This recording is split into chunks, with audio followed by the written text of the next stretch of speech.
PTI जो YouTuber है वो बैरून मुल्क में भी मजाक बन चुके हैं। मोहित पिज़्ज़ा जैसे डॉलर खोर भी अपनी खबारियाँ खूब वसूल कर रहे हैं। आर्मीनिया के वज़ीर आज़म से शहबाज शरीफ की मुलाकात की वीडियो को जिसे यूथियों ने एडिट करके इसराइली वज़ीर आज़म से मुलाकात बना दिया। इमरान खान की जो मुनाफ़कत है नई इंतहा को पहुँच गई है। अवाम के सामने नरमो लहजा इख्तियार करके कहता है मेरी फ़ौज से कोई दुश्मनी नहीं, फ़ौज भी मेरी, मुल्क भी मेरा। वो बैक वक्त तसादम और मसालत खेलने की कोशिश कर रहा है, यानी एक हाथ सर पर और दूसरा जो है पाँव पर रख कर सियासत खेलने की कोशिश कर रहा है। बोलूँ मैं पाक रब के बबरकत नाम से जिसके हाथ में मेरी जान है, जो मेरी सोच से बढ़कर मुझ पर मेहरबान है। दोस्तों, पीटीआई जो यूट्यूबर है वो बैरून मुल्क में भी मजाक बन चुके हैं। जहाँ जाते हैं वहाँ तज़हीक के सिवा कुछ नहीं पाते। मोहित पिज़्ज़ा जैसे डॉलर खोर भी अपनी खबारियाँ खूब वसूल कर रहे हैं। अमेरिका में डॉक्टरों की तंजीम अपना जो माजी में पीटीआई के प्रोपोगंडे का मरकज़ थी, अब उन्हीं के लिए शर्मिंदगी का बायस बन गई है। मोहित पीरज़ादा ने वहाँ अपनी तकरीर करते हुए अफवाज पाकिस्तान और रियासत के ख़िलाफ़ बोलने की कोशिश की, लेकिन जो मुंताज़िमीन है उन्होंने माइक बंद कर दिया और उनको कुर्सी पे बिठा दिया। ये बड़ी उनके लिए एक शर्मिंदगी की बात है और उन्हें पता चल गया है कि जो मुल्क पाकिस्तान और अफवाज पाकिस्तान से जो कौम मोहब्बत करती है वो बाहर अब कितनी हद तक जा चुकी है और किस तरह से आपको शटअप कॉल देती है। तो ये उनके लिए एक लम्हा फ़िक्रिया है कि उनको सोचना चाहिए इसके ऊपर और अपना सॉफ्टवेयर अपडेट करने की तरफ जाना चाहिए। दूसरी तरफ शंदाना गुलजार हैं जो अपनी हठधर्मी पर कायम है और हर रियासत मुखालिफ प्रोपोगंडे में नुमायाँ किरदार अदा कर रही हैं। हालिया मिसाल आर्मीनिया के वज़ीर आज़म से शहबाज शरीफ की मुलाकात की वीडियो को जिसे यूथियों ने एडिट करके इसराइली वज़ीर आज़म से मुलाकात बना दिया। हालांकि सब जानते हैं कि इसराइली वज़ीर आज़म मिस्र के अमन जो इजलास है उसके अंदर मौजूद ही ना था। तो ये एक सबसे बड़ा जो इनका प्रोपोगंडा है उसको मतलब इन्होंने दिखाया है। शानदाना गुलजार इस प्रोपोगंडे को, अभी मैं उनकी ट्वीट देख रहा था, तो शानदाना गुलजार इस प्रोपोगंडे को आगे बढ़ाने में, फैलाने में अपना जो है कलीदी किरदार अदा कर रही हैं प्रोपोगंडा फोर्स की तरफ से। इधर इमरान खान की जो मुनाफ़कत है नई इंतहा को पहुँच गई है।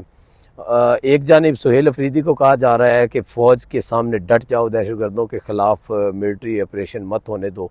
तो मतलब एक तरफ तो जो उन्होंने ये वाला अपना बयानिया अपनाया हुआ है और जो उसे सुहेल अफरीदी जो कह रहा है कि मुझे अपने लीडर से इश्क है और मैं किसी हद तक चला जाऊंगा और वो बाहर आ जाएंगे, और ये इस तरह की जो बकवासियात है वो जारी हैं।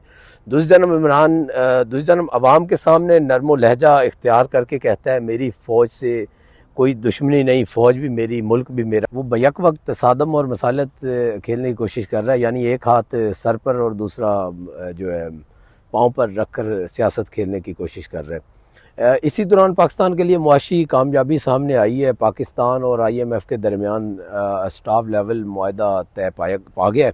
एग्जेक्टिव बोर्ड की मंजूरी के बाद पाकिस्तान को 1.2 अरब डॉलर मिलेंगे।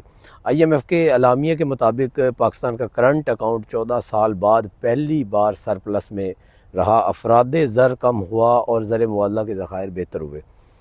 रवां माली साल में मईशत की शरह नमू जो 3.25 से 3.5% तक रहने का इम्कान है।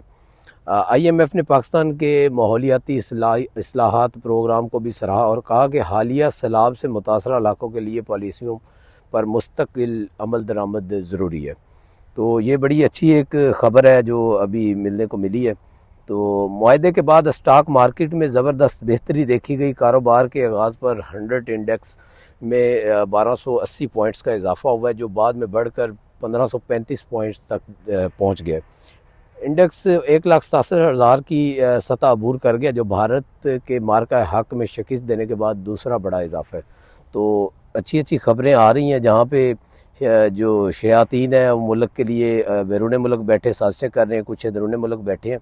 दूसरी जानिब सरहदी महाज पर अफ़गान तालिबान की जारियत जारी है। स्पेन बोल्दिक में अफ़गान तालिबान और फितनल खवारिज ने 4 मुकामात पर हमला किया है, मगर पाक अफवाज ने मौसर जवाबी कार्रवाई करते हुए इनके अज़ाइम खाक में मिला दी है। जवाबी कार्रवाई में 15 से 20 तालिबान भी मारे गए हैं।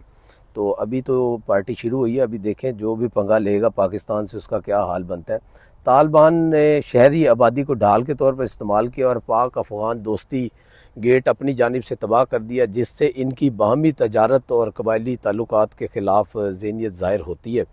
इतलात के मुताबिक फितना अल खवारिज और तालिबान मज़ीद कार्रवाइयों की तैयारी में इसी रात खैबर पख्तूनख्वा के जो करम सेक्टर है में भी हमले की कोशिश नाकाम बनाई गई है। जवाबी कार्रवाई में अफगान तालिबान की 8 पोस्टें और 6 टैंक तबाह किए गए हैं, जबकि 25 से 30 दहशतगर्द मारे जाने की इतलात मसूल हुई हैं। और जो मेरी इतलात के मुताबिक जो 25-30 नहीं है, इससे भी ज़्यादा दहशतगर्द मारे जा चुके हैं। अभी उनकी जो है कंफर्मेशन आनी बाकी है और जल्द वो ISPR की तरफ से एलामिया जारी कर दिया जाएगा। पाक फ़ौज ने वाज़े किया कि कौमी खुद मुख्तारी और सरहदी सलामती के दिफा के लिए हर जारियत का जवाब भरपूर क़ुव्वत से दिया जाएगा। तो नाज़रीन देखते रहिए। अभी बस आप जो यूथिया प्रोपोगेंडा है उसके ऊपर बाहर में रूने मुल्क जितने लोग हैं वो अपनी पाक फ़ौज के साथ खड़े हैं। तो नाज़रीन ये थी कुछ जो न्यूज़ मैंने कहा मैं आपसे शेयर करूं और इसके ऊपर बात की जाए। तो जो फील्ड मार्शल साहब हैं वो उनकी सरबराही में पाक अफवाज जो है वो शीशा पलाई दीवार की तरह आपकी सरहदों पर आपकी मुहाफ़िज़ बन के आपके लिए दिन रात खड़ी है। और अभी जाकर वो जो बैरून मुल्क यूथिये बैठे हैं और जो पाकिस्तान के अंदर इंतशारी अफवाज के ख़िलाफ़ प्रोपोगेंडा करने वाले लोग बैठे हैं, तो उनको ये पता चल जाना चाहिए कि फ़ौज आपके लिए किस हद तक जाती है और क्या करती है। और दिन रात जो वो करके आपकी जो आप सुकून की नींद सोते हैं, तो उसके पीछे सिर्फ़ एक अफवाज पाकिस्तान ही है जो आपकी सलामती के लिए, जो आपकी सिक्योरिटी के लिए, जो आपके मुहाफ़िज़ बनकर दिन रात शीशा पलाई दीवार की तरह खड़े हैं। तो नाज़रीन इजाज़त दीजिए, फिर इंशाल्लाह मुलाकात होगी। अल्लाह निगहबान।